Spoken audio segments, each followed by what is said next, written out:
I want to welcome our own TC students and faculty, but also members of the Faculty Advisory Committee of the Columbia Global Center in Santiago, and thank the center for co-sponsoring the event, and CEPA student Paula Pacheco for organizing the event. So thank you very much.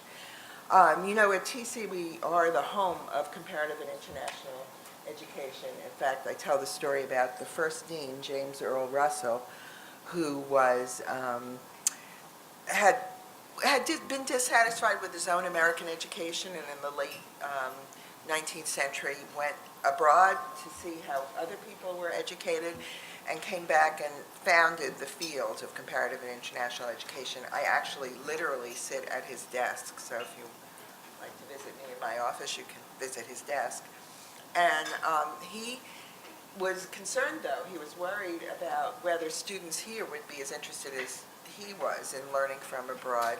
So when he offered a course in the field, he offered a scholarship of $500 per student, which in 1903 was a huge amount of money.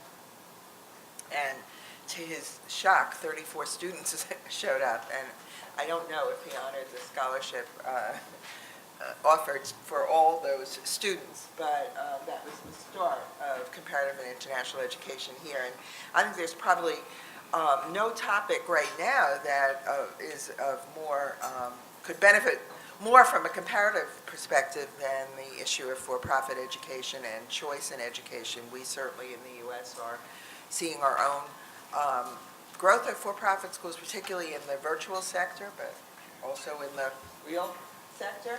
And we know that in Chile it's a huge issue, and that the issue of government subsidy for private schooling, including for-profit schools, is at the heart of large student demonstrations, which I witnessed when I was there. The sign of a school that's occupied is when the chairs are put on top of the fence outside the school, and everywhere you go in Santiago you see that, both secondary schools and at the college level. So an important issue, and hopefully we can shed some light today with our panelists. Gregory Elacqua was Senior Advisor to Chile's Minister of Education from 2003 to 2006, and he currently directs the Public Policy Institute at the School of Economics at the Universidad Diego Portales, where I visited, spoke, and met with all his colleagues when he was not there. So I'm glad to meet him here. He has consulted with the World Bank, the Inter-American Development Bank, and a number of national governments on education policy, and his research focuses on education policy, choice, public opinion, and urban policy. He has a PhD in politics and public policy from Princeton, a master's degree from CEPA, and a BA from Boston University. But you must have taken some courses here, is that right? You did. Hank. Right, because I claim him as an alum, and I'm insisting that it's true. So we think of you as our own as well. Henry Levin is the William Hurt Kilpatrick Professor of Economics and Education here at TC, and the David Jacks Professor of Higher Education and Economics Emeritus at Stanford, and he is the founding director of the National Center for the Study of Privatization in Education, which is a nonpartisan research venue. And I think he's Mr. Cost-Benefit Analysis. He's the premier economist in this country who looks at the costs and benefits of various approaches to improving education, as well as an expert in privatization.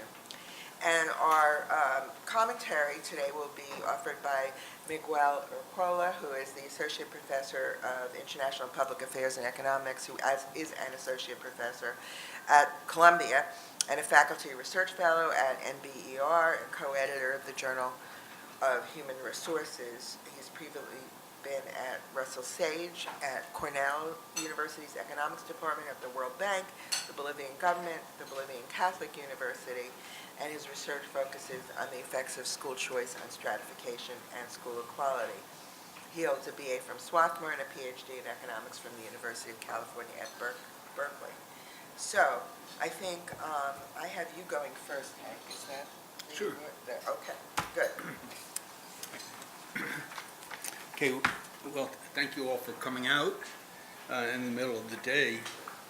And we are all good friends, too, so I'm not sure that we're going to have very much sparring or anything like that. And my role today has been just to talk about private schools in the U.S., and I'll say a little bit more about private schools in Latin America. Not a great deal, other than to contrast them with what private schools mean in the U.S. And there is one big dividing point, which is that private schools in Latin America and in Chile are largely for-profit schools. And in the U.S., surprisingly, all my Latin American friends think that capitalism began in the U.S. and that there isn't anything done that won't make a dollar for some entrepreneur. But certainly in the field of education, it's not the case. And private schools in the U.S. are almost completely not for profit. And I'll say more about that. What does that really mean? Because in China, they're also not for profit, but you see some very, very wealthy people in China who run private schools, okay? In the US, it's not really possible to get rich on a not-for-profit organization. So let me just give you some background on private schools in the US. The first thing is that they existed long before any public schools did in the US. In our colonial period, schools were established. They were usually church-related, and I think that tells something about the reason that eventually the not-for-profit sector predominated with private schools. But it wasn't until really the 19th century that the public school system emerged. And since that time, the two have kind of coexisted, sometimes happily, sometimes not very happily. But you should understand that private schools in the US have a predominant religious orientation. In fact, even if we go to today and you say to me,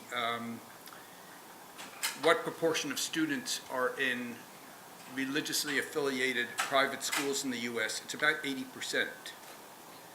50% are in Catholic schools, about 30% in other religious schools, mostly Protestant, and heavy emphasis on evangelical. At the point of expansion, if you look at the dynamics have been heavily among the evangelistic schools in terms of expanding. There's a lot of that in Latin America too. But in the US, that's the way it's been historically. Now, there have been some changes within those sectors. Catholic schools, if we go back to, let's say, 1960, constituted about 75% of all private school students, and today they're only about half. So you can see these other denominations filling in where the Catholic schools have declined in terms of their importance. But let's put this all in the larger perspective. In the US, there are about 100,000 public schools and about 25,000 private schools. Now you could say, well, 25 and 100,000, so private schools constitute about 20% of schools, 20% of students. No, only about 10% of the students, because the private schools tend to be only about half the size of public schools. They once constituted, at least in modern times, I don't know what happened, or even whether it's relevant to talk about the 19th century, because in many cases we didn't have states. Only a relatively small number of states existed in the early 19th century, and then more and more and more. But if we go to the 20th century, private schools constituted about 15% of total enrollments at their peak. That was about 1960, 1965. And today, as I've mentioned, about 10% of total enrollments. So historically, when we talk about private schools, they've been a non-profit phenomenon. Now, let me say more about that. We have fairly strict laws on what a non-profit is. You could say, well, yeah, start the school, make a lot of money, and just pay huge salaries to the people running the school, and it will look a lot like a for-profit. But there are restrictions on that. If you have either federal or state not-for-profit permission, there are various forms of 501c3 is the one that's most common to us, but then the states have them. You have to report each year what the salaries and other benefits are of those who have been most remunerated in your institution. And there are criteria that are used by the federal and state governments for assessing whether those are reasonable amounts, given that the responsibilities and the particular occupation, the particular profession that you're performing within the school. And there are audits involved, so that if there's any reason to believe that you're not reporting honestly, that can get you into real trouble. That can get you into jail, as a matter of fact, to file a 990 or another form, official form that simply is not accurate and is inaccurate.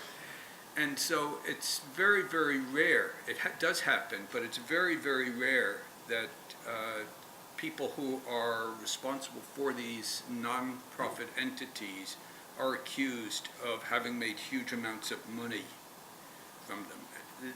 The accounting has to be open, how they spend their money, where the resources come from, and so on. There are some exceptions to that, and I won't go into that, but they are of interest, at least to those of us who spend some time looking at this industry. Okay, well, I've mentioned that they're mostly not-for-profit, but there are for-profit institutions in education in the U.S., and I'm just going to deal with the kindergarten to 12th grade. And when we look at those across the country, there are probably about 600 for-profit schools, 600. That's out of 125,000. So it almost gets lost in rounding error. They're just really not very important. And we could ask some reasons why not. Well, let me just give some quick, let's call them case studies. The one that is most prominently known is Edison Schools, and Edison Schools still exists. What is Edison Schools? Edison Schools was established in 1992, and the founders of Edison Schools, Chris Whittle, who's very imaginative entrepreneur, unbelievable marketer, established the Edison Schools, and the idea was that Edison was the inspiration and that these would be breakthrough schools. And initially, the plan was that they would start private schools for profit, that these schools would cost no more per student than public schools, that they would provide scholarships for 15% of that amount, and that they would be for profit and would outperform public schools. These were the days in the U.S. I know that this claim can be made in a lot of places. In the U.S., it's really been disproven, though, that the public schools are so bad and that they're so poorly run that automatically, if you just get business in there, they're going to outperform them. And so these claims were not proven by having prototype schools that had shown performance, but just the credibility that, you know, the government does such a terrible job in everything, and the private sector does such a wonderful job, that Whittle was able to get hundreds of millions of dollars of venture capital. Eventually, he lost about 2/3 of a billion of what I call other people's money. And they went public, so in terms of stock value, it had gone up to $39, eventually fell below $1, was delisted. But in addition, there was a lot of venture capital money put in there that just basically disappeared. not through scandal or anything of that sort, but through failure. Well, what do we mean by failure? Well, initially, they had expected to get as many as 600 to 1,000 private schools started on the basis that I mentioned by the year 2000. Remember, they started in 1992. The charter school movement became a reality over that early period. Charter schools are public schools, but they're allowed to be run by private boards, and they can contract with private firms to run the schools and to get either a share of the income or all of the income.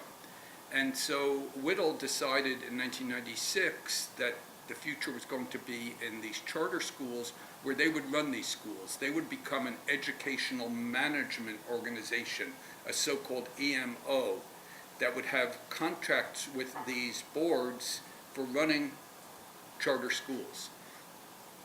And they got into that business, and eventually, by about 2000, they were up to about 140 schools.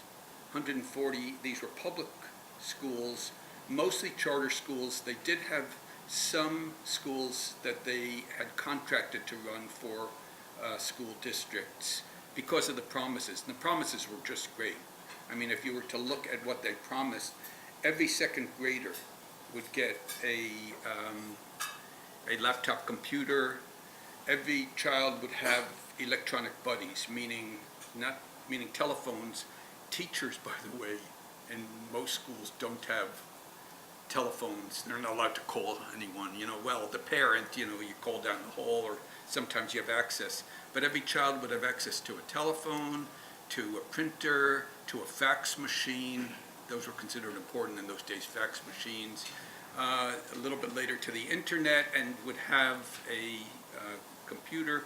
Children would start off in elementary school with one other language, usually Spanish, perhaps Chinese, and by 6th grade they would start on Latin, of course, because we want them to have a classic education.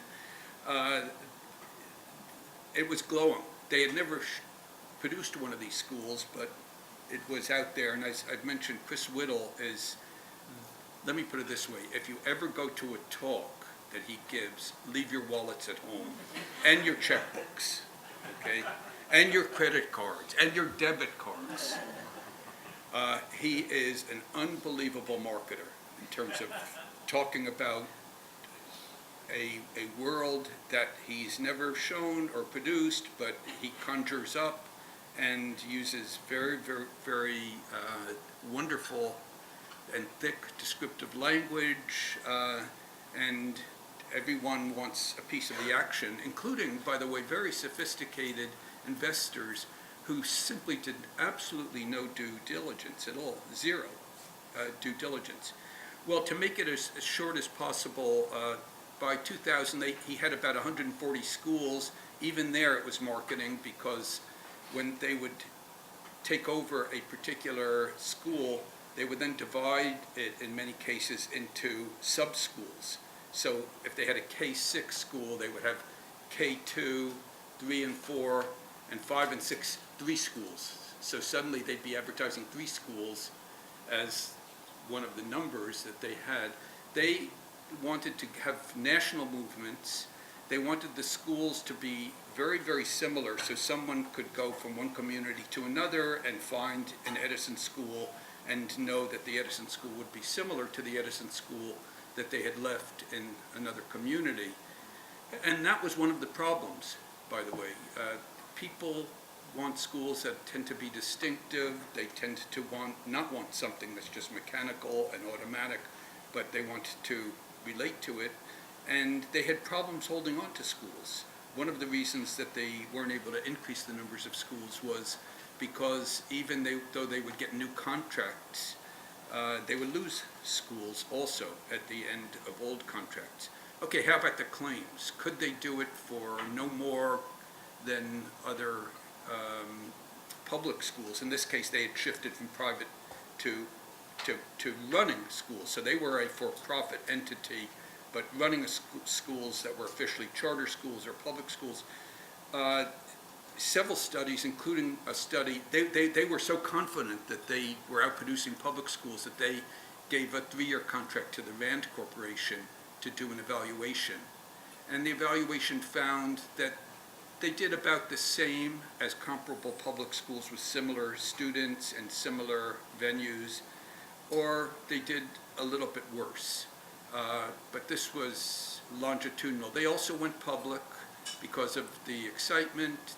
They hit the streets at about $18. It went up to about $39. And then over a period of time, as they either lost schools or they made one big attempt to get all of the Philadelphia schools. Philadelphia schools were bankrupt. Governor Ridge, some of you know that name from the Homeland Security, because he later became head of Homeland Security under W. And he supported privatization and had promised them that they would get the Philadelphia school system, and that's what pumped the stock up to 39, and it turns out they didn't get the Philadelphia school system, and that's when it plummeted down to 1. So eventually they went private. That is, they no longer were a public corporation. They went private, and in the process they lost almost $700 million of other people's wealth, other people's investments. Let me bring that up to date. Whittle has a new enterprise called Avenues. Some of you may have seen full-page ads in the New York Times or the Wall Street Journal for Avenues. Avenues is a private school. For the moment, it's only in New York. They'll open up next year, but they do anticipate that they'll be in Paris, I believe, in Sao Paulo, and in a number of other locations internationally. In New York, they're charging $45,000 a year in tuition, and they have made, again, enormous claims about how superior they are, not just to the public schools, but to all of the other private schools in the city. If you open up your New York Times, you'll find a full page. I don't know about today, I think yesterday and on the weekend I saw it, and they do the same in the Wall Street Journal. Again, a lot of claims, a lot of marketing, and whether they're going to win, it's for profit, as you can imagine. No. So let me just give you one other example that we see in the U.S., and these are virtual charter schools. Virtual charter schools are based on the view that's held by a lot of people that the only way we're going to solve the problem of rising costs in education and performance that is lackluster is to get involved in more e-learning, various uses of technologies that will be based on the most effective ways of educating people, that will be based on individual differences. There's a lot of wording that's involved. Unfortunately, we know very little about the effectiveness of e-learning. There have not been rigorous studies of e-learning, certainly not at the K-12 level, but I've looked at the higher education ones also, and not much there. A lot less than meets the eye, let's put it that way. In the U.S. right now, we have both entrepreneurs who contract with public schools. K-12 is one of the most important. They establish contracts usually based more on political grounds than anything else because they don't have any evidence. But the contracts are such that they often get the full amount of per student spending without providing bricks and mortar buildings, without providing personnel or many personnel beyond just the curriculum that's delivered by computer. So it's an area that's become very attractive to entrepreneurs. And there's a particular group called White Hat in Ohio, run by a guy named Brennan, who is politically very powerful, got the laws changed to support him. Anyone who's interested, just look up White Hat Brennan, look it up in any Ohio paper, but the ones that I'm familiar with that have run big investigative stories are, I think, the Akron Beacon. And what you'll find is that these are charter schools where, of course, students don't have to show up. They're mostly for what you would call homeschoolers. They're required to be tested at the end of the year, but they don't show up for the testing either. Where they have been brought in for testing, most of the schools are at a level which is so low in terms of student performance that they're schools that should be closed by law, by present law. They should be closed. They're failing schools. But the beat goes on, and again, they're getting almost as much money as regular charter schools get, even though they don't have buildings and they don't have personnel. They have just minimal personnel who are there more for accountability, having personnel, than anything else. So the for-profit movement in the U.S. is really quite different than in Latin America. It's very small, it's highly specialized. It hasn't had an easy time except for this virtual schools phenomenon where there are big profits being made, but there may be serious questions, particularly if there are political changes in the states that are supporting these kinds of entrepreneurs.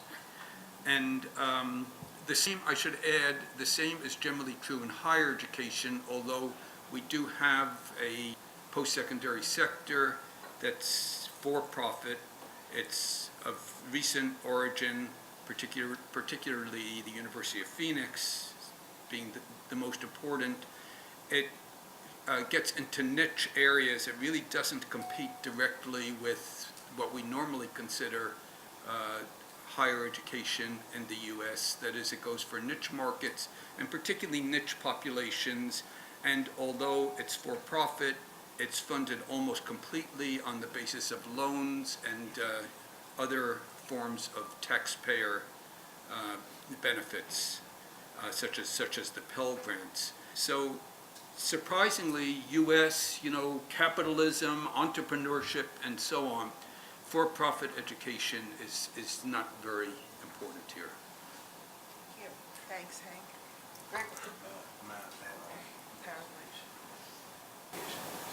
So Chile is one of the few countries in the world that uses public money to fund for-profit schools with vouchers, with the National Voucher Program.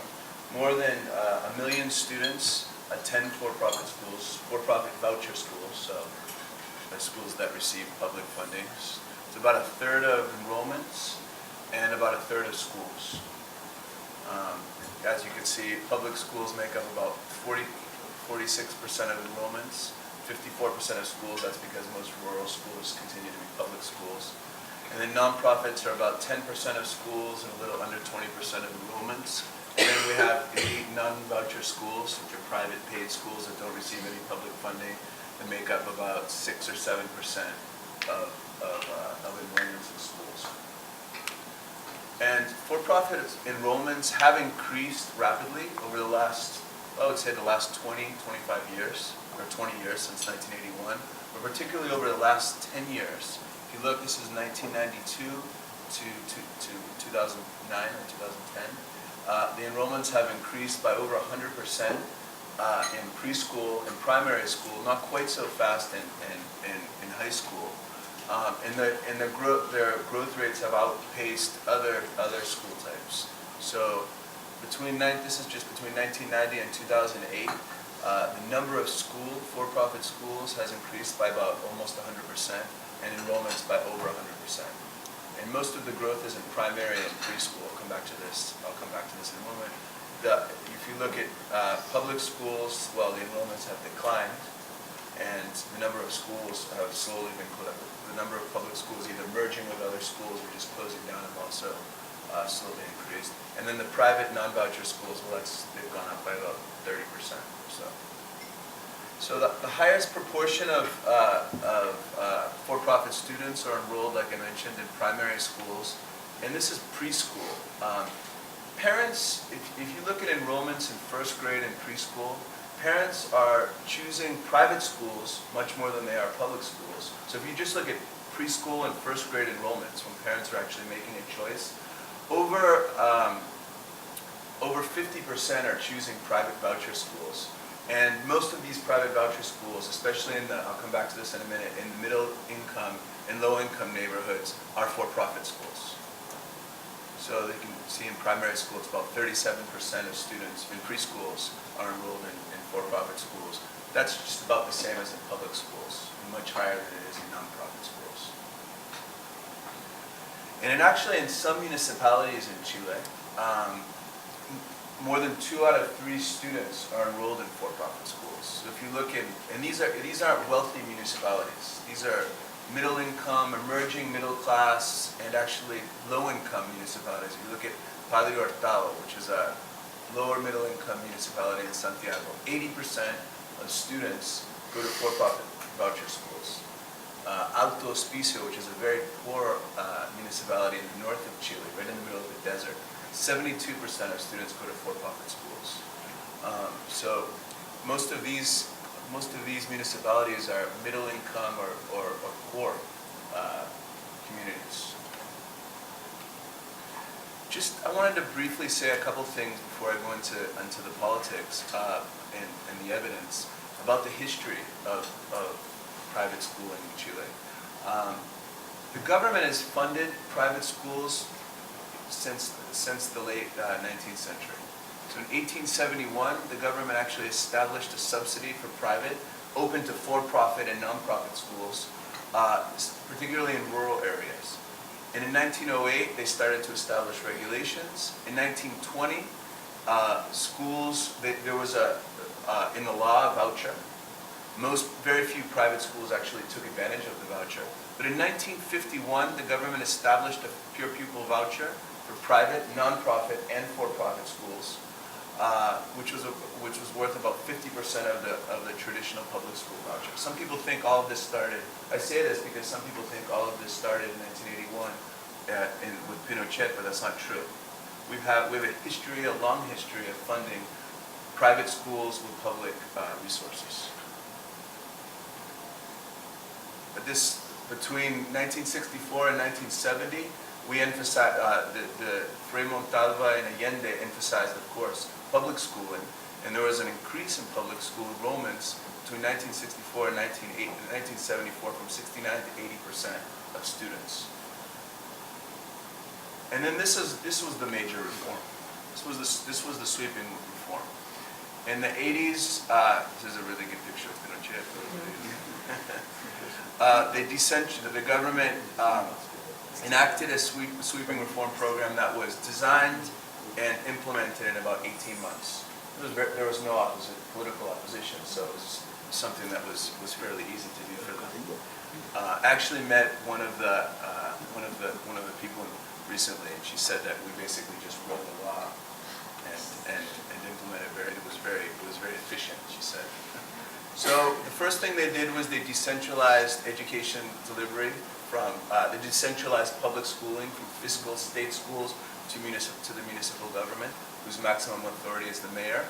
And then they altered the funding scheme of public and private schools. So municipalities and private schools that didn't charge tuition at the time competed for a per pupil voucher, for the same per pupil voucher. So in 51, there was private schools had access to about 50% of the voucher. Starting in 1981, they were competing for the same voucher.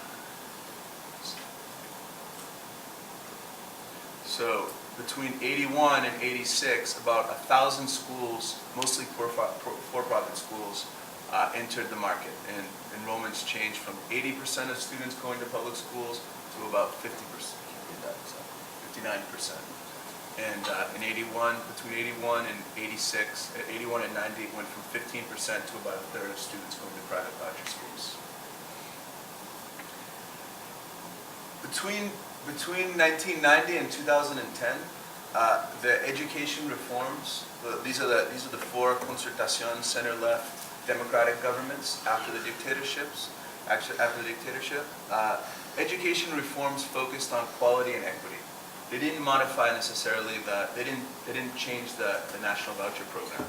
This was very difficult to also do for constitutional reasons because there are very high quorums that are required to do any major reforms. You need basically the support of the opposition. So they focused on targeting resources through curriculum reform, investment in schooling inputs, increasing teacher salaries, extending the school day, free lunch programs, textbook programs, and other input programs, and targeted programs, compensatory programs.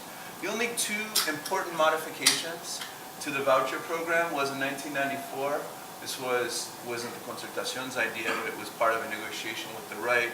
They introduced a shared financing program, Financiamiento Compartido, which basically allowed schools to charge, private voucher schools and public high schools to charge some tuition.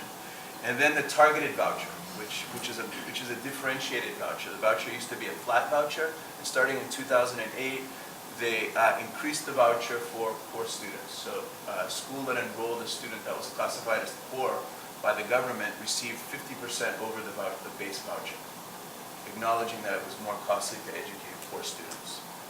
So the Concertación government didn't alter the school choice program or the voucher program, but they made some improvements to it, especially through the targeted voucher program. And then they of course targeted resources through different input spending and targeted programs.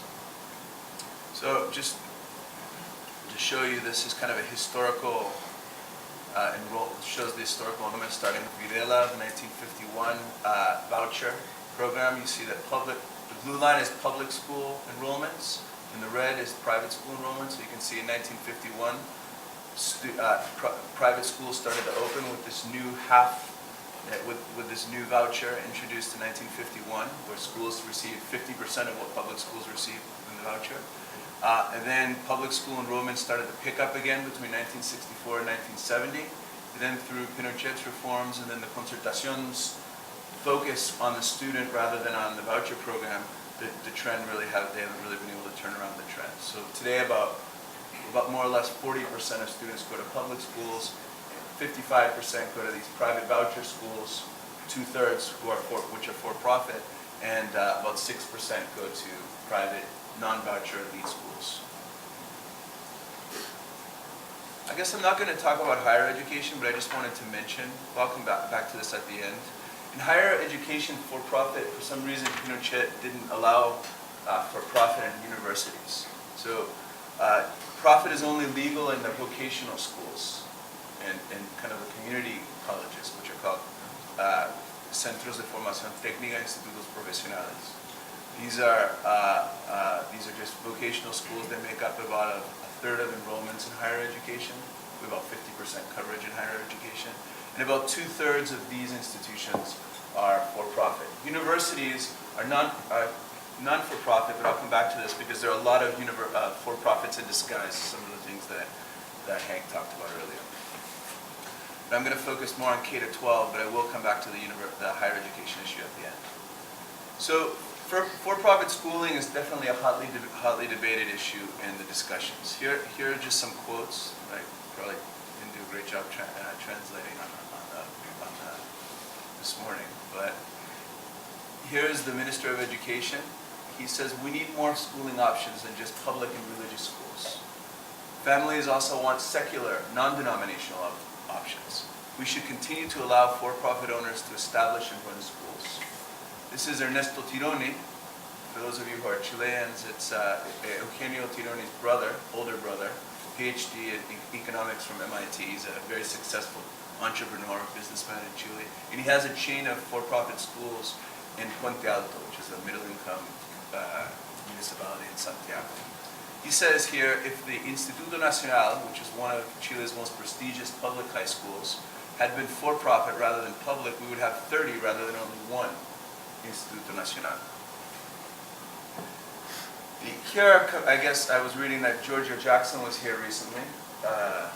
Another great initiative by Paula in the Global Center here. Giorgio's a very sophisticated young guy. He's no longer the president of the Catholic University Student Federation, However, during the discussions, he was a very important figure in the public debate. He said, for-profits are not generating any value added if for-profit education is immoral. They cannot be trusted to place quality over profitability. And then Camila Vallejo said, we need to reform our dual and unequal system, non-profit and high-quality schools for some, and for-profit and low-quality schools for others. If schools and universities can continue to be run as businesses, it will affect many Chilean families. This is kind of, just to give you a flavor of what the public debate is in Chile right now on the issue of for-profit schooling. Now, a group of senators, a bipartisan group of senators, kind of responded to the students' demands, introducing a bill to Congress, which is being debated in Congress right now. It was already voted in the education committee in the Senate, and it's being pushed it's being pushed through the Senate quickly by this group of bipartisan senators. This is Juan Pablo Letelier, who's a socialist, Lili Perez, who's right-wing, part of the president's coalition, Renovación Nacional, Carlos Cantero, who's an independent center-right senator, and then two other senators from the opposition, current opposition. They introduced a bill basically to stop funding, ban funding of for-profit schools and for-profit universities. So I'm gonna analyze I got this idea, of course, from Hank, who's kind of thinking about different dimensions of schooling, how you can analyze the public debate, and what are the things that are important to different kinds of stakeholders. In Chile, these are kind of the three issues that we're discussing in the public debate. How do we preserve diversity among academic programs? The minister mentioned, well, if we ban for-profit schools, we're just going to have state and parochial schools and religious schools. Others, like Camila and Giorgio, are worried about the quality of schooling. And then others are also worried about just having more integrated social diversity within schools. So I kind of want to analyze this criteria, the debate using these dimensions. So let's start with social diversity. Who are for-profit schools in Chile and non-profit schools? Most for-profit schools are mom-and-pop one-offs. Very small schools with about 200, 300 students with strong ties to the community. Most are former public school teachers. About 70% are run by former public school teachers. Often the teachers are principals, and often the principals teach at the schools as well. They're very small, community-based schools.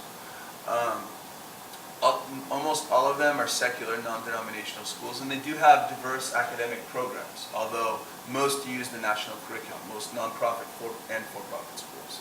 And about 50% charge some school fees. 50% of for-profit schools are small schools that are free and that just compete with the local public school. Non-profits, most have networks of campuses, and most are religious. I'll show you the numbers in a minute. Most are Catholic schools, although there's a growing number of evangelical schools, especially in the 8th region in Chile and in Santiago. There's also a small number of secular nonprofit schools that are affiliated to large businesses, large companies, or businessmen. So they're foundations, but they're kind of they're nonprofits that have some kind of affiliation with local companies. And about 50% charge fees. They are slightly more expensive than for-profit schools. So this just shows you the data. The for-profit schools, sorry, I didn't get a chance to translate this graph. This is the for-profits are larger schools. So these are the red bars are the urban schools. On average, nonprofits have about 700 students. For-profit municipal schools have about 600 students, and for-profits have between 300 and 400 students on average. So they're very small, much smaller schools. Now you have to remember when you think, well, why would somebody go into school, open a for-profit school? What's their opportunity cost? Well, often their opportunity cost is a teacher's salary for a month. So if a teacher wants to open a school, they're thinking, well, how much am I going to earn as a teacher compared to as a school owner? And usually what happens is they're earning usually a at least double what they would make as, according to some, as teachers on a public school teacher's salary. Most for-profits, as I mentioned, don't belong to a network of schools. They're one-offs. About percent of for-profits are just one school per owner. So it's a cottage industry of schools, I guess would be the way to say it. Very few have more than 2 schools. Only 3 or 4% have more than 5 schools in their network. Whereas for nonprofit schools, most actually are characterized by networks of schools. So religious congregations, foundations, or churches have at least 3 or 4 or 5 schools in their networks. The religious schools account for about 83% of nonprofits, as I mentioned earlier. So about 70% of the nonprofit schools, which represent about 17% of all schools and students, about 70% are Catholic schools, about 12% are Protestant schools. Most of them are Seventh-day Adventist schools, actually. They're not Methodist schools. And they're more evangelical schools. And there are very few other religious schools, or just 3. And about 13% of nonprofits are secular schools that are affiliated with usually a large company, or a businessman. Just to give you an idea, another place that has vouchers is the Netherlands. Most of their, actually for-profits, the Netherlands do not fund for-profit schools like they do in Chile. And so most of their schools end up being religious schools. And I think this is an important thing to look at as we discuss whether or not we're going to ban for-profits in Chile. In the Netherlands, most of the nonprofits, most of the other schools are Catholic, Protestant. There's a growing number of Islamic and Hindu schools. Very few secular schools. So in the Netherlands, parents have 2 options often, public schools or some kind of religious school. Even though the religious schools, Dutch friends tell me, still tend to be very secular. So you have some diversity within religious schools as well, but nevertheless, most of the options are religious. Whereas in Chile, you have a more diverse set of schooling options. I'll skip that. I already talked about it. Just to give you a kind of flavor of what are the for-profit schools and a little bit about the diversity. This is a very famous for-profit school. This is where Camila Vallejo went to school. She's against for-profit schooling, but she happened to go to a for-profit school. This school is called Colegio Raimapu, which is a school located in La Florida, a middle-class neighborhood. Actually, Nicolas Grau, who was the president of the Student Federation at the University of Chile, how many years ago? 3 or 4 years ago? 206. Also went to this school. And this school is established and run by a group of parents and teachers. Actually, one of the founders was Paulina Veloso, who is Nicolas Grau's mother. She's a former minister in the Bachelet administration, right? So this school was established and run by a group of parents. Their curriculum, according to their website, centers on social justice, sustainable environment, and human rights concerns. Like I mentioned, the school serves mainly middle class students. Most of the parents are professionals who send their kids to the school. This is another school, just to give you an idea. This is a school called Colegio Betterland. And it is actually, this school is another for-profit. It was established and run by former administrators and teachers from Redland School, which is an elite bilingual school in Las Condes. This school centers on high academic standards, bilingual instruction in arts and philosophy. It doesn't charge tuition, it's free, and it serves mainly disadvantaged students from the shanty town in Lower Nechea. So these are 2 different types of for-profit schools. I'm going to skip that. So, quality. What does the evidence say about quality? This is really quick. There aren't too many studies on this. I guess Miguel will probably talk a little bit more about this, hopefully. But the few studies, I've conducted some research. Ricardo Paredes, there are 2 or 3 studies out there using different methodologies, basically find the same thing. Nonprofit schools, controlling for SES and and trying to control for selection bias, although it's very difficult to do, have a slight advantage over for-profit schools. And for-profit students achieve slightly higher, have produced slightly better outcomes in Spanish and math than public school students. Although the differences are not significant between for-profit and public school students. The nonprofits slightly outperform for-profit school students. Catholic school students and franchise schools or for-profit schools that belong to a network of schools, so remember it's about 20% of for-profit schools, 80% of these small mom and pop one-offs, have a substantial advantage over other for-profit schools that don't belong to a network and public schools.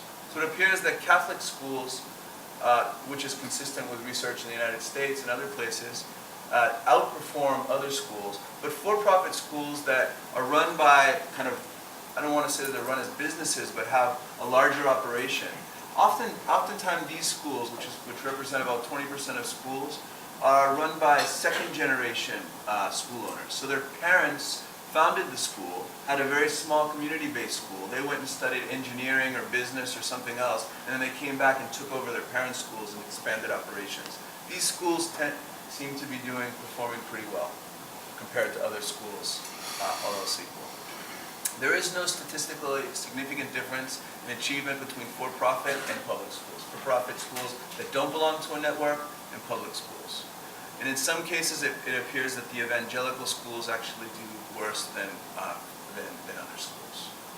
So you have kind of nuanced, mixed findings, but it's basically that Catholic schools do really well, and for-profits that belong to a chain of schools seem to be doing pretty well.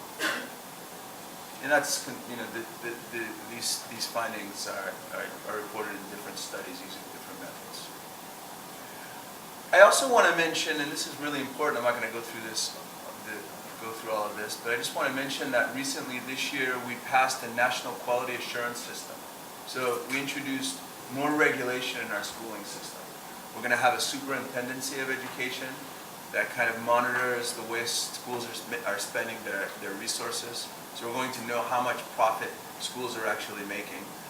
There's going to be an independent quality or inspectorate that evaluates schools, and then the Ministry of Education is going to focus most of its resources on curriculum and on targeted assistance to schools. We can talk about this later.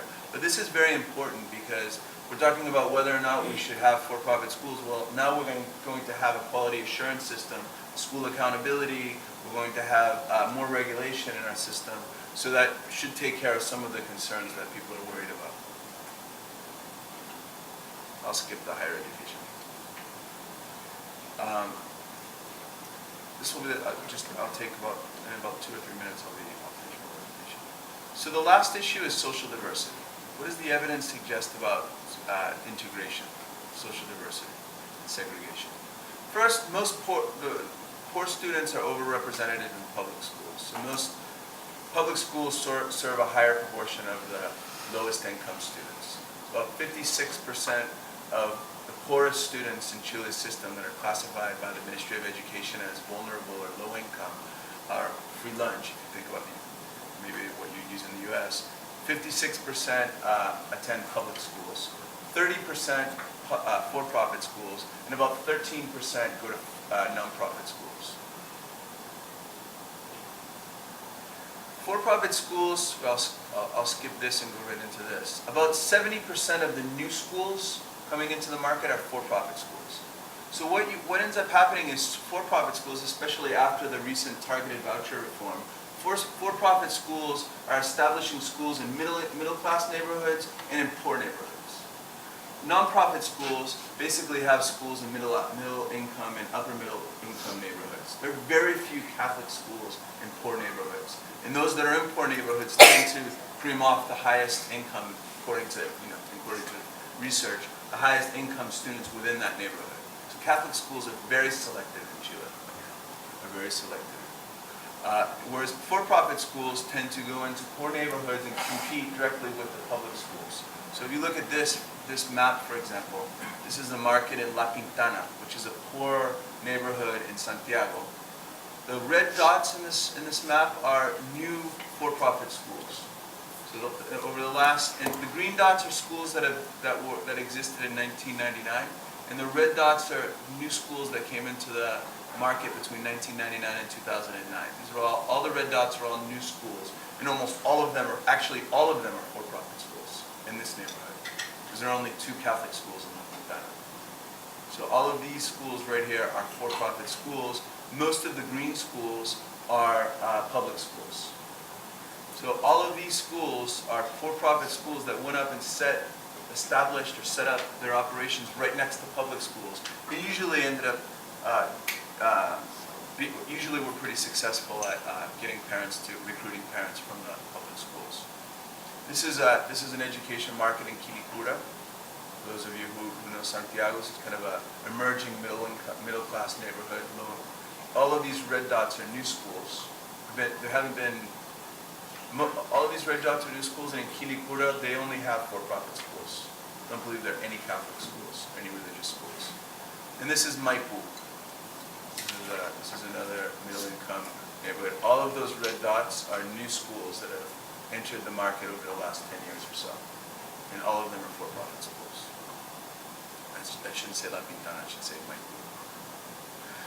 The problem is, and I'll end with this, many of these new schools are actually low-quality schools.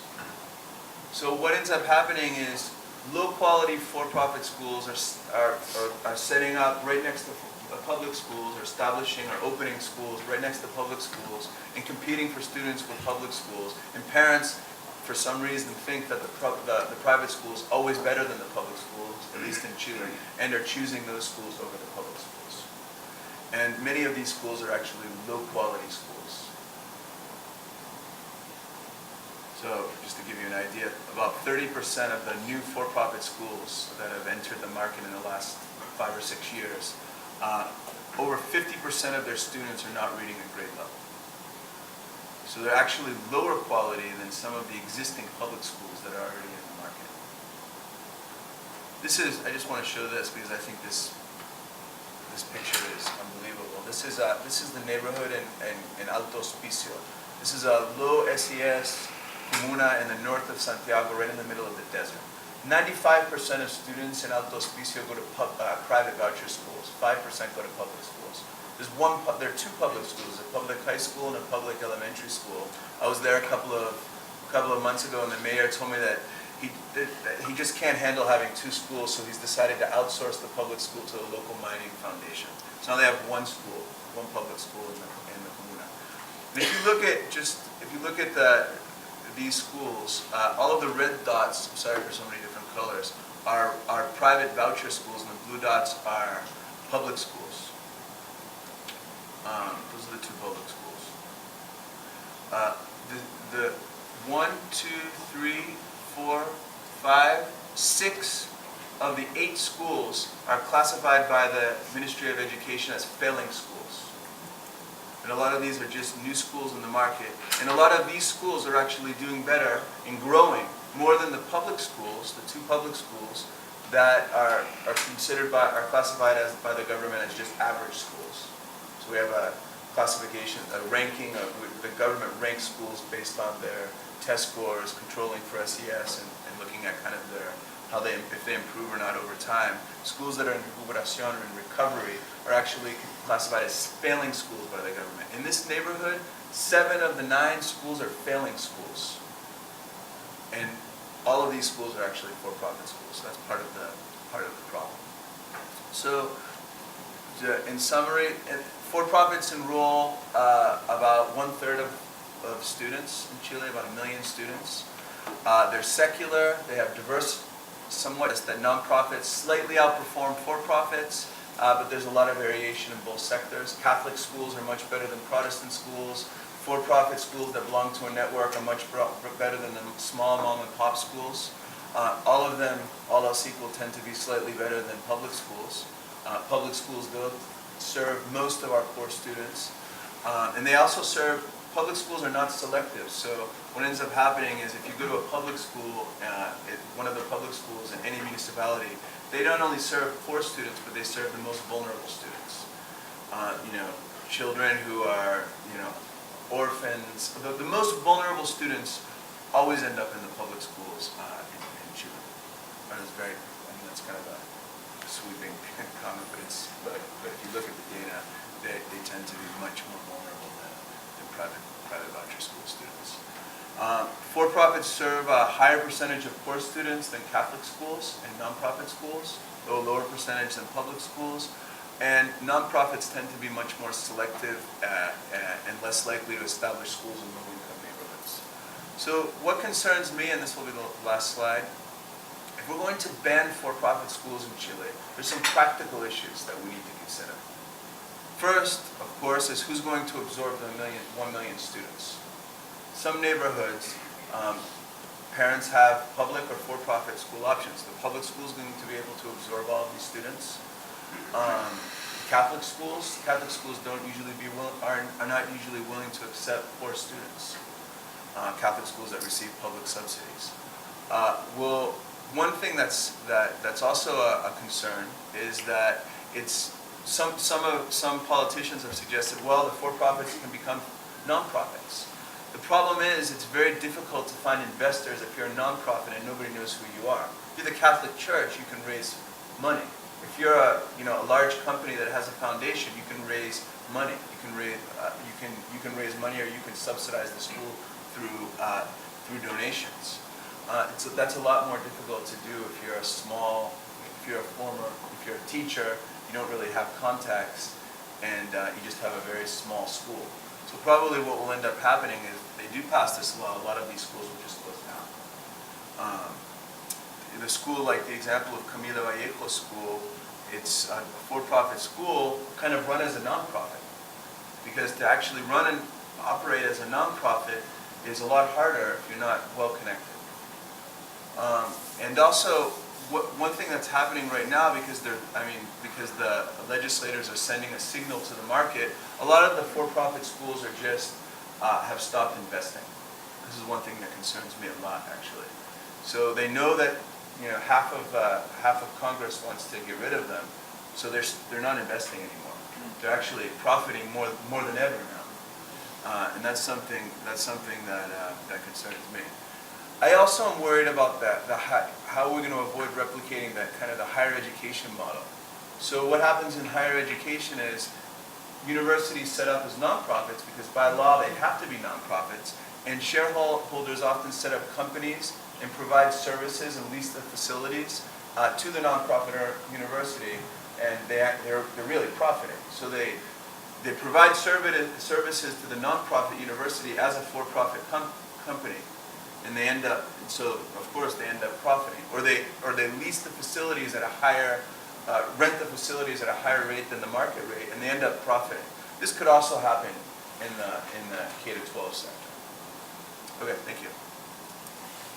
One surprising thing about Chile is it has basically had a lot of for-profit expansion, and yet things haven't gone so well. As Gregory alluded to several times, although he didn't say this explicitly, Chile has a massive entry by for-profit schools, and yet not a lot of improvement in quality. Okay, so it's a real puzzle to know why that is. And so let me try to talk about that in this talk, if the computer lets me. Basically, and here I'm actually going to engage in a little bit of economics, although I only have 5 slides and it won't be very long. If you think about what schools do, they basically do 2 things. They engage in 2 things. One is they engage in skill generation, right? And that's basically actually teaching people stuff. I may teach grade kids how to read or write, or a college might teach you how to do this or another. The other thing which economists have always emphasized schools do is they certify ability or type. Okay? And there basically the issue is going to be that there are 2 types of signals that economists have historically talked about. One is basically years of schooling, but years of schooling may signal your ability per se. So for example, Going to school is very costly. You have to sit through lectures like mine, and you have to sit still there and not do anything. And this is only patient people can actually do this, right? And so the theory which Spence put forward is basically saying, since that is a very costly activity, only the discipline will go to school, right? And therefore, when you go to the labor market, if you say, I had school, the labor market is paying you, maybe because you know something, that's the activity one, but also because you've signaled that you're a patient type, you're a discipline type, et cetera, et cetera. What I would like to focus on more, which I had there in the slide, is a second type of signaling, which is basically signaling through school identity. Okay, so that actually school identity can matter. And this is something that I've been working on with a co-author, Bentley McLeod. And basically, the issue here is that the school you may come from matters, okay? And this is basically saying it's not the same to graduate from Columbia as, let's say, from City College. So that when you go to the labor market looks at you and says, because this is a Columbia graduate and has gone through a certain admissions process, right? This is function 2, not necessarily function 1. This person must be different from someone coming from City College, okay? I had in the next slide, just to illustrate this, a quote from Judge Scalia. The Supreme Court was visiting like a law school a couple of summers ago, and the student asked him, what do I do to get a job as a Supreme Court clerk? And he basically said, well, he said, I only really take people from the very best schools. These schools are extremely selective.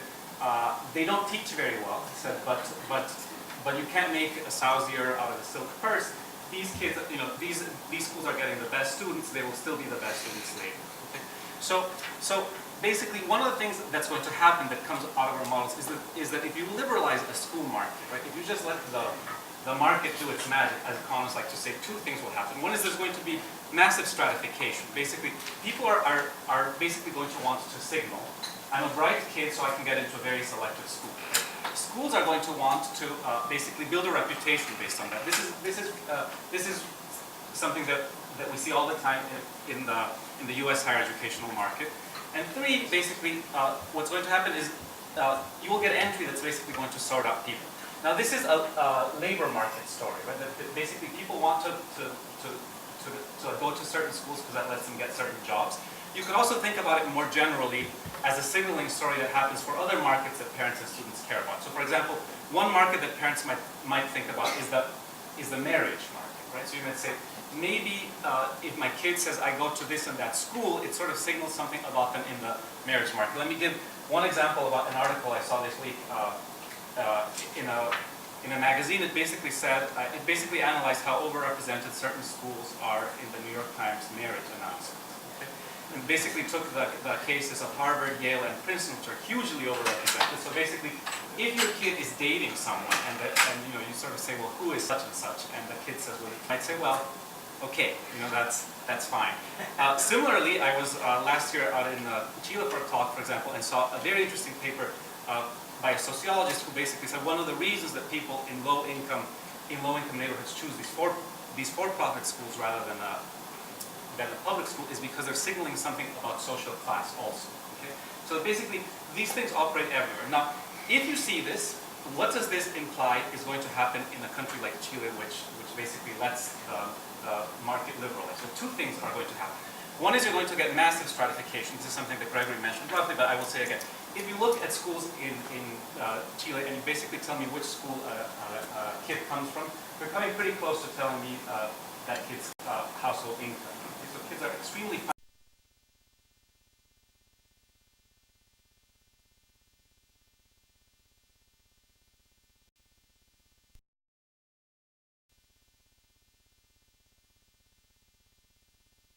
effort from the school. This is something that here in the U.S. we know very well because we worry a lot about whether schools are exerting enough effort, whether teachers are working hard enough, principals are working hard enough. The other party that has to work hard, of course, are students and parents. Those of us, all of us in this room probably teach, and we know that no matter what you do, if students are not willing to work, it's very hard to actually generate skill. Now think of what this massive stratification does to those 2 incentives. What I would argue, and I've been arguing in different papers, is that it actually blunts both of those incentives. Okay? So if I'm a school and I'm in a place which has become massively stratified, now I actually need to worry less about my competitors, right? Because I'm not necessarily competing on my value added or my quality in teaching. I'm also competing on the fact that parents want to segregate, right? So I might say, yes, I'm a for-profit school in a lower income neighborhood, and yes, I don't teach very well, but you know what? I can do that, right? Because people are willing to come to me because I basically certify their quality. I'm a single device. Similarly, we could say, and I'm not going to say this, but let's just say that it is possible that an Ivy League school like Columbia or like Princeton doesn't necessarily teach much better than a less selective school. Okay, maybe because we're busy doing many, many things. Let's be generous to ourselves. But we can get away with that, right? Because we basically say students are interested in coming here because they signal something. And so, yes, it's true that if we really evaluate on whether we teach economics 1 better than Rutgers, we might have trouble, but we don't care about that because we don't have to worry about that comparison. Okay? The other way in which it blunts effort is that as a student, right? As a student, effort can be blunted because you might say, as a student, if I'm going to graduate from Harvard and have any fancy degree, I don't really need to work that hard. I'm going to basically be able to signal my ability through that degree. Or in the marriage market, I'm going to signal something about myself by the school I come from rather than about working really hard. Okay, so it's not obvious when you introduce a lot of competition that necessarily the incentives to increase effort on the side of the schools or on the side of the students go up. So I actually think that when you look at a country like Chile, it is not surprising that you could have massive private entry, massive for-profit entry that economists generally are led to, that as a group, we generally say, well, that'll do really good for our market, really improve productivity very highly. And in this case, we might actually discover that that is not the case. Okay, so this is the story, I think, of the Chilean K-12 market.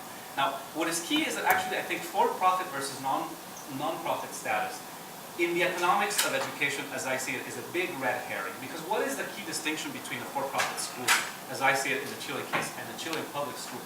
It's, as Gregory mentioned, that the for-profit school can select students, right? So that the key thing you want to do if you want to stratify and be able to build your reputation on the quality of students you have is to select students. And the key, people often say there should be a level playing field between public schools and private schools or public institutions, private institutions. In Chile, there's anything but a level playing field because the public school is told you cannot select students and the private schools are told, yes, you can. There are very few exceptions. The high school, which Gregory mentioned, is one. When public schools are given the chance to choose students, Bronx Science or the Liceo Nacional, then they can get in the game and they actually don't do badly. But the key issue seems to me to be one of market design, where you sort of say whether it's for-profit or not for-profit. The key thing are what the rules of the game are. Now, to go back to Hankstock, I think one reason why for-profit schools haven't done so well here is basically that they enter a world in which they're not publicly subsidized as much, so this is part of the problem. The other problem is that they enter a world which, for several reasons, the U.S. is actually quite a highly stratified place anyway, and so it's harder to come in competing. But nonetheless, I think many of the schools have essentially strategies that are based on selection. We don't select students, we just use a lottery. But in fact, if you're willing to come here, you have to come to school on Saturday, and your parents have to do all this. So implicitly, and who can blame them for that? We do this all the time. They are selecting the motivated kids, and you basically end up with lots of stratification. Let me say that for the K-12 sector, and let me close by saying something about higher education in Chile, which seems to be where lots of these protests are originating. And that is that when you have a highly selective school system, and actually here is something that the U.S. also follows this for higher education. Right? Here we have a very clear hierarchy of universities. Chile does too. Right? There's the elite universities, let's say the two public or the two old universities in Chile. Here we might have the Ivy League plus a certain. When you have such a school system or such a higher education system, people are going to look at this higher education system and observe high returns to schooling, right? They will say, oh, if I go to that college, right, or if I go to college, I can make a lot more money than if I just go to high school, right? Now, what I said is what education does are two things. One is teach and one signal. Part of that return is going to be because Columbia teaches really well, or the Catholic University teaches really well, but part of that return is going to be operating through selection, right? Is that basically Columbia or the Ivy League will credibly go to the market and say, hey, I've chosen really talented people, so we better hire them, or the Catholic University similar. Now notice that when you liberalize the market, what's going to happen is there's going to be entry. Why? Because people want to get those returns, right? It's typically not the institutions at the top which expand, right? In fact, if you look at the Ivy League is not in the business of trying to increase its market share in higher education. In fact, it's in the business of trying, of turning away lots of students. Right? So basically, what ends up happening is you get entry lower down the food chain, so to speak. And these people now are coming in with a signaling that is very different. They're basically saying, look, I'm a marginal student at some level, right? I'm going to a school that's not the elite. I'm going to a marginal school. And I'm going in there, and it's not surprising. Simple economics tells us that these people are not going to enjoy the returns that are being enjoyed at the top for two reasons. One is basically they're not as able, right? If we use any signal at all in basically choosing student, and secondly, simple supply and demand, there's just none coming in, right? So Chile has experienced huge growth in the number of college graduates entering the higher educational sector, and this will result in a big problem, which is of course that people are going to be disappointed, right? And furthermore, in the case of Chile, as in the case of the University of Phoenix or other places, these students are going to the marginal schools by incurring lots of debt that their parents are helping them incur. So basically, you get out into the labor market. We see this a little bit with the Occupy Wall Street movement. I have all this debt. I'm not getting the job I expected or the income I expected, and I'm upset. Right? Once again, here I think that the key issue is not for-profit versus not-profit. It's basically an issue of like selection and an issue of the management of expectations. So I actually think, just to conclude, thinking about both the K-12 sector and the higher educational sector, one of the interesting things is that basically, I mean, I've worked on school choice and vouchers and for-profit, not-for-profit all my life, so I think it's a very important issue.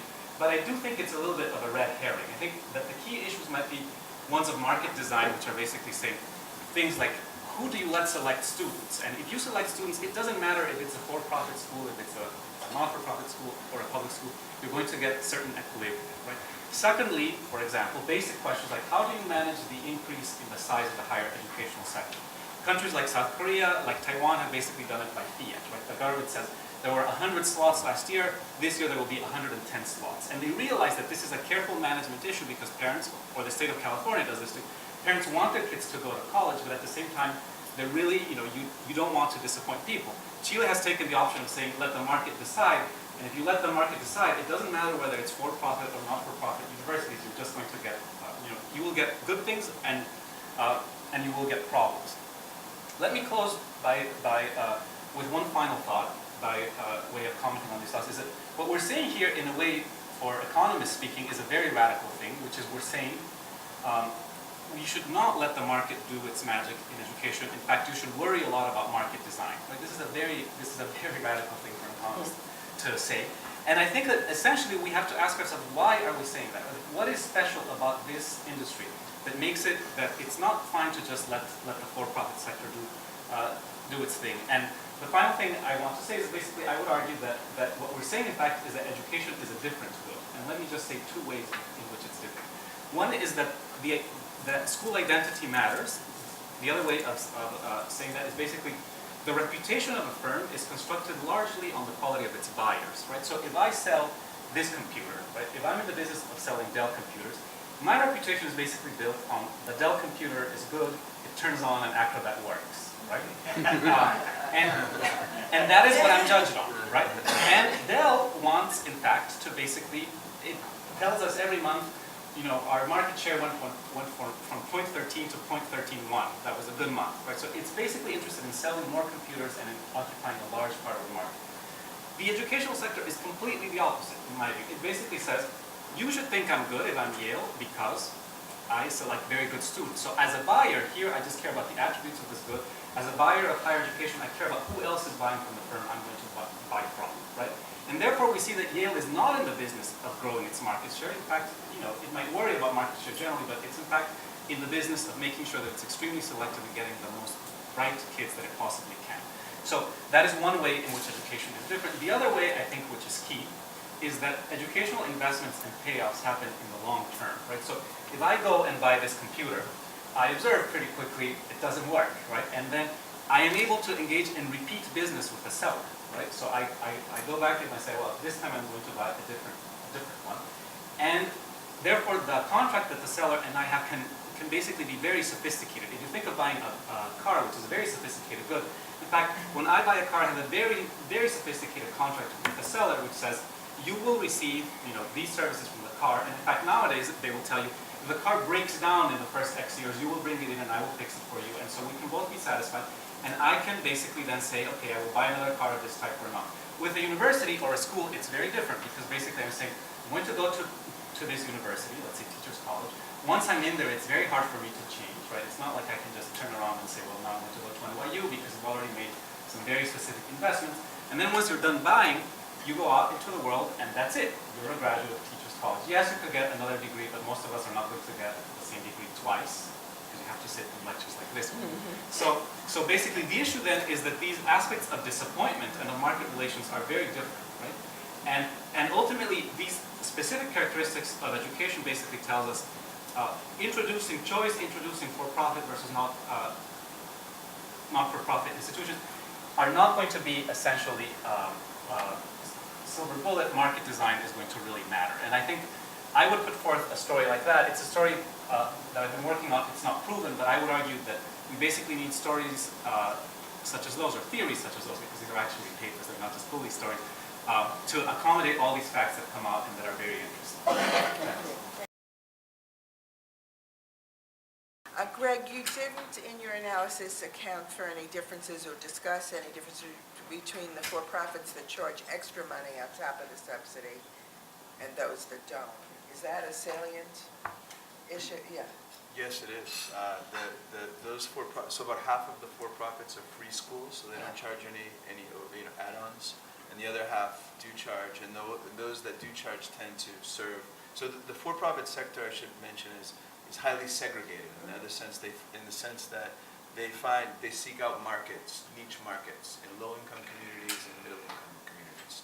So those schools that do charge the add-ons, about 50%, usually establish schools in middle-class neighborhoods, urban neighborhoods. Those that are the for-profit free schools, you even find a growing number of rural schools, actually, but mostly in urban, low-income neighborhoods, and they compete directly with the public schools. So the for-profit schools that charge add-ons compete with the Catholic schools and to a lesser extent with the non-profit schools, and the free schools compete with public schools. For-profit schools actually produce profit. Could you talk briefly about to what extent they're actually for-profit? And Hank, you focused on the non-profits, but what you didn't mention is the way the tax system in the U.S. works that makes non-profits actually government subsidized in terms of contributions to the Catholic Church, for example, or other ways. I wonder if you could elaborate on, in a sense, what economists do best, follow the money. I mean, the not-for-profits do not imply that there are no subsidies. They simply imply that those who run them or have started them can't operate them in order to get a return from, in some ways, having at least de facto rights over that property. And there are subsidies. Not-for-profits do not pay taxes generally. They don't pay, for example, for police protection or trash pickup or things of this sort, so that they don't pay local property taxes. In addition, I should mention that typically not-for-profits don't make it on the income that they receive. That is, they actually have to go out and raise additional funds, and depending upon what the tuition is of a school, that's pretty much an indicator of the magnitude of the funds that they're going to have to raise as well.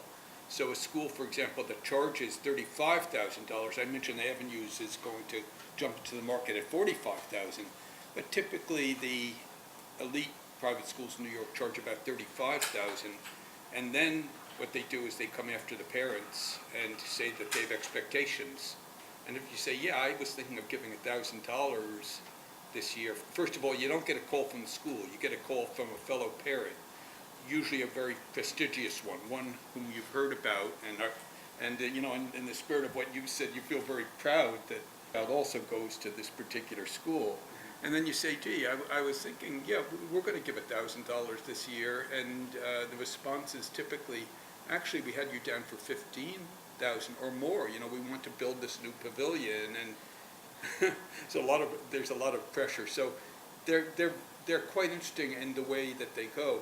I'm going to just throw out a question that later we can answer, but since the market is claimed to be superior to the public sector, I think, as you know, Chile has the highest score in Latin America on PISA, on the international comparison, but it's still about a standard deviation below the average for the industrialized countries, the OECD countries.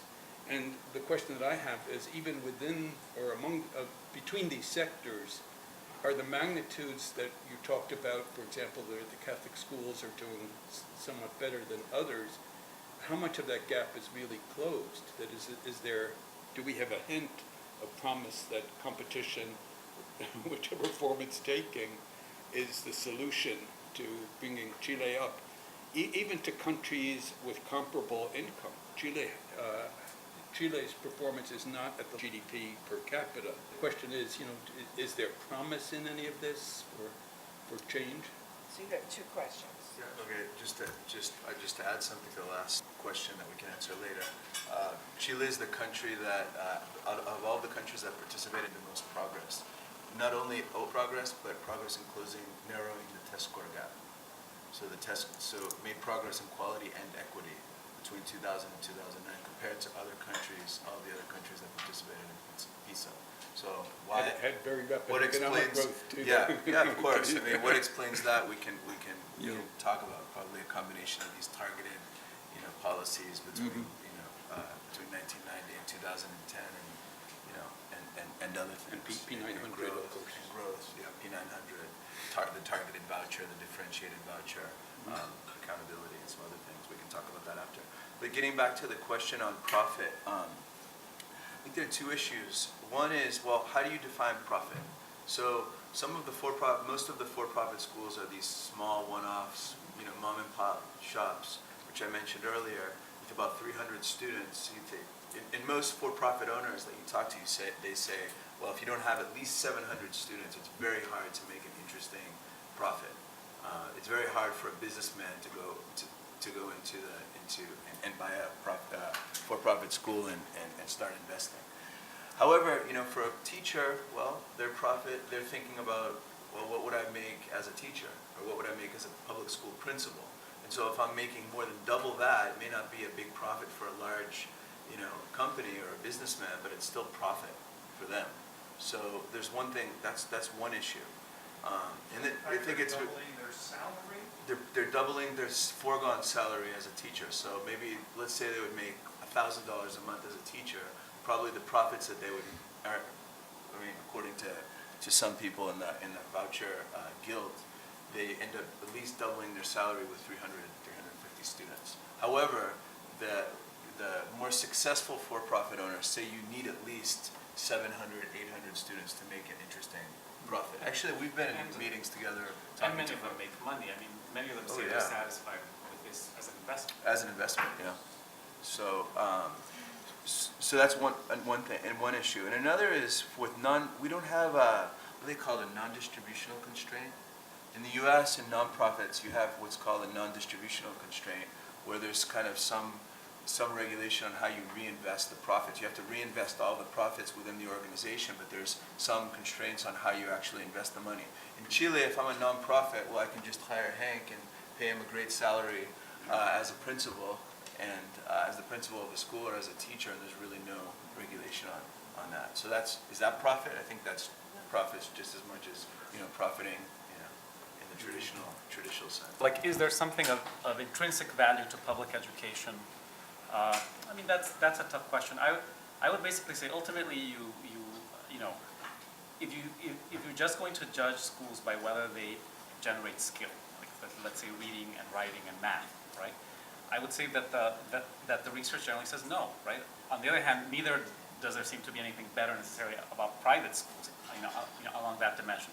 Now, it's true that if you introduce other criteria, like say that that the state might want to, have certain common values, et cetera, and that public schools can maybe are a better implementation. For this, that's possible. My general view is that there's nothing that tells us a priori public schools or private schools are going to work better in something without worrying about the market design. I guess I would just add, going back to what Miguel said earlier about leveling the playing field. So public school, it's definitely not a level playing field. Public schools serve the poorest students. They don't select students, even though after they recently passed a law banning selection in elementary school as well. Yeah. Unfortunately, the survey research suggests that schools are still It's very selecting. easy to So it's select not, students, yeah, it's right, not, you know, there isn't really any fines or anything associated. But so now there's discussion about maybe increasing the voucher for public schools. So they have a higher voucher to compensate for the differences in costs of educating poorer students. They also have, you know, stricter higher teacher salaries. It's much more difficult to fire teachers, estatuto docente, and things like that. So there's some discussion about maybe doing something to compensate for the differences in cost. But however, selection's illegal. So one thing that should be done is there needs to be, you know, more regulation of selections. There needs to be a consequence if schools are selecting. I've gone into schools and they say, well, we know now it's illegal, but what am I going to do? I have more, you know, we're oversubscribed, so I just select students. But it's, you know, so that shows that the regulation's too lax, I think. I think you're probably asking about the common school where everybody goes together and mixes, and that certainly is an American concept. And if you look back at the history of American public schools, that's an ideal, which you can say that we don't honor in most places, but it remains the notion of the public school. Let me say two things about it, although the question is very fair. I think that it's true that the public sector, in some sense, has ceased to. So I think actually that the seeds of the destruction of the public schooling sector were planted in 1981. When I was last in Chile, like a year and a half ago, upon landing, I saw this news story that some commune basically wanted to turn over its 8 public schools to the Ministry of Education because it said, we're tired of these schools. They're basically emptying out, right? Many of them are emptying out, and we can't make money on them, and we don't make money on them. Someone has to pay for that, and it's the municipality that's paying for it. It shocked me somewhat that the ministry accepted the schools, but basically what is going to happen in Chile, and is happening, is that as you get this sorting out and people go to the for-profit schools, there are two things going on. One is you start to run into these student constraints. It becomes harder and harder to run a public school profitably. Now, a public school is not in it to make profits, but the owner of it, the municipality, has to make it pay out, right? And yet, the public sector is the supplier of last resort, right? The other thing that happens is who's left in those schools, as Greg mentioned, the most undesirable kids, right? The kids that the private school would actually not want to be dealing with. And that, now you could say that's fine because actually the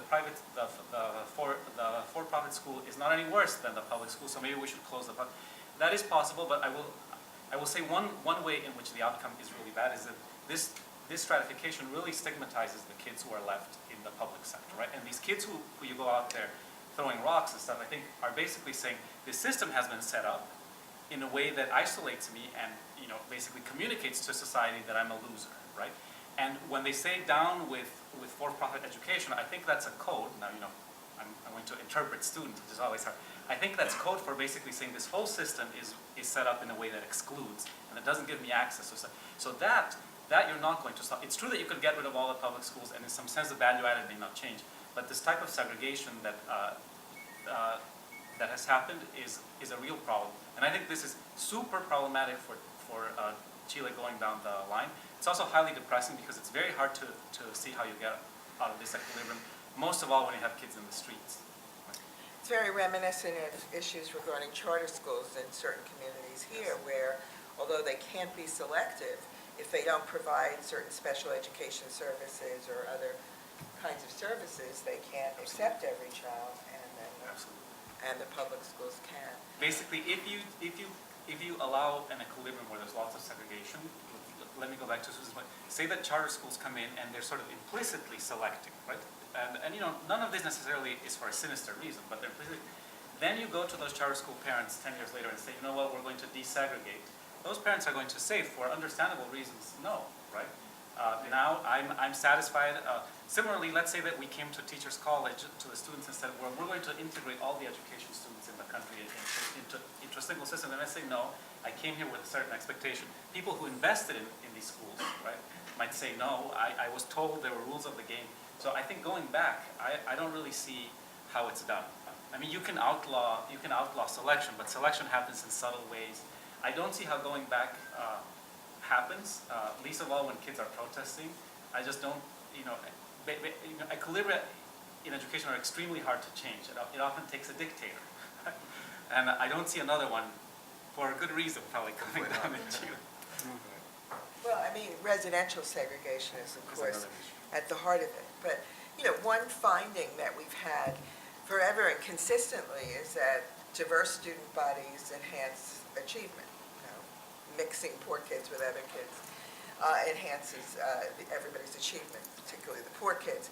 But, philanthropy in this country focuses its attention on schools that are 95% or more poor. And, it's an added incentive to congregate kids the way charter schools are constructed, for example. So there are things we could do on the margin, even though residential segregation is a huge underlying issue. I think when you have residential segregation and assignments, in the U.S., what is it like? It's almost 80% of school districts assign students their schools based on their residence. Is that correct? Yeah, well, it's falling, it's become very complicated. But, let me throw out something just to think about, which is that basically, while public schools are based upon universalism, the idea that there's something about society that every child should be a part of, and every child should be exposed to other children in that environment. People behave, whether in Chile or the U.S., more according to tribalism. That is, they choose to send their children to school with other children who are either like them or whom they aspire to have their own children be like them. And you see it in different ways. In the U.S., it's usually less likely to be oriented towards, for example, ethnic origin in terms of background. But in Latin America, I have a sister-in-law who would only send her child to a school, private school, with other German kids, even though she wasn't born in Germany. But for the third generation, she wants her children to be with children from German backgrounds. And she has friends who want their children to be in schools with Spanish backgrounds or other European backgrounds, things like that. So I think that there's something, what we do is we tend to blame government institutions or markets, but there is something that we ought to examine about basic behavior when we look at aspirations towards universalism and a society based on universal principles on the one hand, and then we look at private behavior on the other and where we feel comfortable. Again, I'm not suggesting this is nefarious, but it's more a description of how we seem to behave in these kinds of institutions. So that's not the most optimistic note on which to end, but unfortunately we have to. Let's thank our panelists.